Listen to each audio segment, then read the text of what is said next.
This is the OnePlus One. When this phone came out in 2014, I was a huge fan.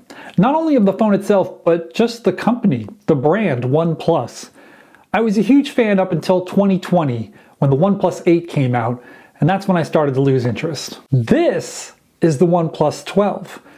This phone just came out and is quite different from this phone over here. A lot's changed in 10 years. But I want to talk about how this phone makes me feel compared to how this phone made me feel. The first thing I want to talk about is why I loved OnePlus so much back in the day. When OnePlus first came out, it directly appealed to people who were in the custom ROM development community.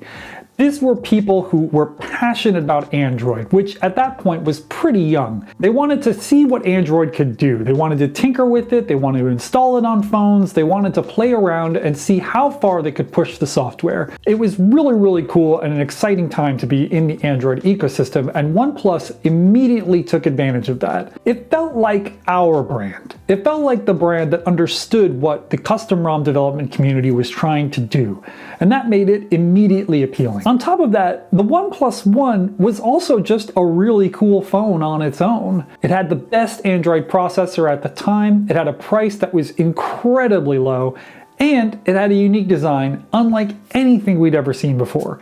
That sandstone back is still a revelation even today.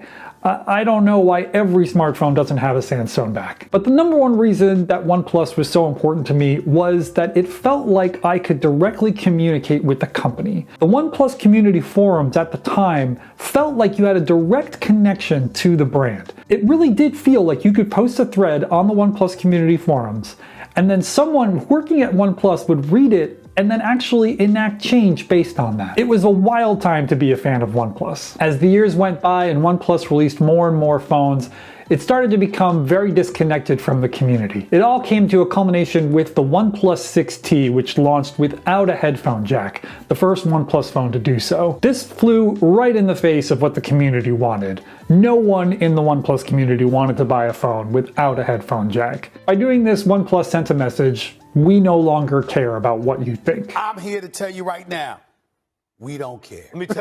After that, it was only a matter of time before I started to lose interest in OnePlus, and the last great OnePlus phone that I bought was the OnePlus 7 Pro, which came out in 2019. So it's been a while. Fast forward to now, and we have the OnePlus 12. This phone is pretty cool. It looks a lot different than other phones that are on the market right now, especially when you compare it to an iPhone or to a Pixel or to a Samsung phone. And it's got some unique elements to it that make it stand out from the crowd, such as this really cool flowy emerald back. It has a texture to it that's really nice. It's not quite the same texture as the sandstone back of the OnePlus One, which, once again, I miss a lot, but it's still pretty cool and definitely makes the phone stand out from the crowd. But it takes a lot more than a cool looking phone to make someone like me be passionate about it. The OnePlus 12 has a lot of things about it that just don't do it for me.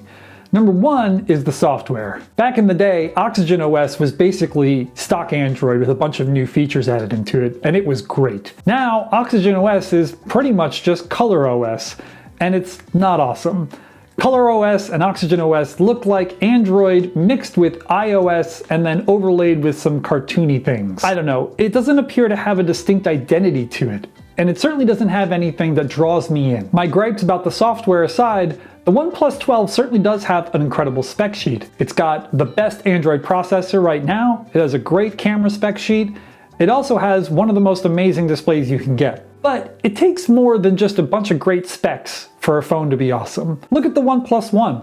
The OnePlus One was so incredible when it came out, and as far as specs go, it wasn't really that great. I mean, yeah, it had the best processor at the time, but the rest of the specs were pretty standard. But the overall package of the OnePlus One, the design, the software, the community, the support, all of that played into making that phone so exciting.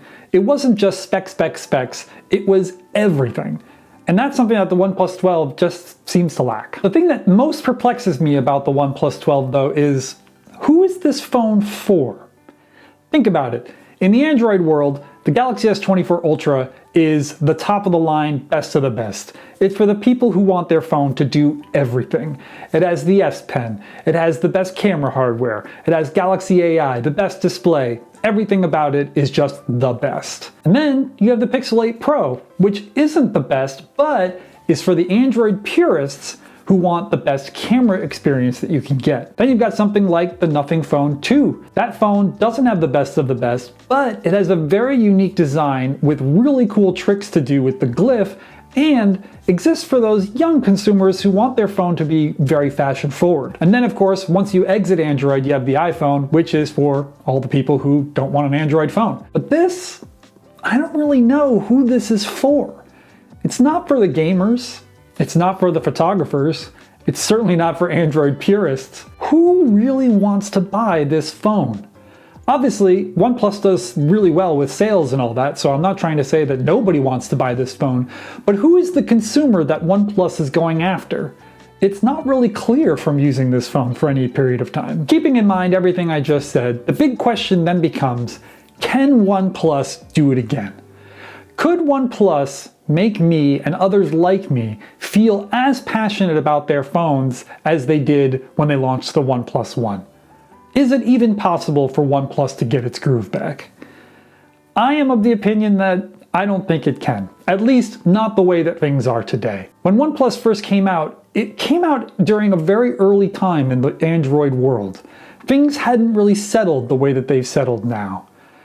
I think that it was like a lightning in a bottle situation where OnePlus was the right company with the right phone at the right time. And I just don't think that they could do that again. Even if the OnePlus of today wanted to try and capture that lightning in the bottle again, I'm not sure it could.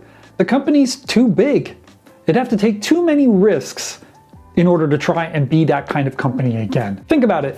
When OnePlus first started, it was just an offshoot of Oppo, and they only expected to sell 50,000 phones. That's right, they expected to sell just 50,000 OnePlus Ones. They were really going for a niche market, and then all of a sudden found them selling 1 million OnePlus One phones. So the company kind of succeeded in spite of what it was trying to do. It was so small and it had such direct intentions to go for the Android development community that it didn't have to worry about shareholders and selling millions of devices and appealing to multiple different types of consumers. The OnePlus of today is just too big to be able to do that again. Making this video has been really cool because it's reminded me just how much I loved this phone. Just getting the phone made me excited. For those of you who don't know, back in the day with OnePlus, in order to buy one of their phones, you had to have an invitation to buy one, which means that someone else had to get it and then they had to give you an invite to buy it. So just getting the phone was an achievement. And then when I took it out of the box and I felt it for the first time and showed it off to my friends and family with them all being like, what is that phone? It doesn't look like anything I've ever seen before. And me explaining it and all that and using it and getting excited about flashing new ROMs and all those things. It really was an exciting time. It makes me wonder though, is that ever going to happen again? We know it's not going to happen with this already, as I've already talked about it, and I don't think it's ever going to happen with OnePlus in general. But is there ever going to be a phone from any company that's going to make me feel the same way I did when I got this phone?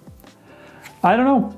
Android might be too established now. The smartphone industry just might be too stale for that kind of thing to happen again. But I want to hear from you guys, so jump down in the comments and let me know how you feel about the phone that's currently in your pocket. And how does it compare to the phone that you love the most from back in the day? I'm really excited to see what you guys have to say, so be sure to jump down there and I will see you in the next video.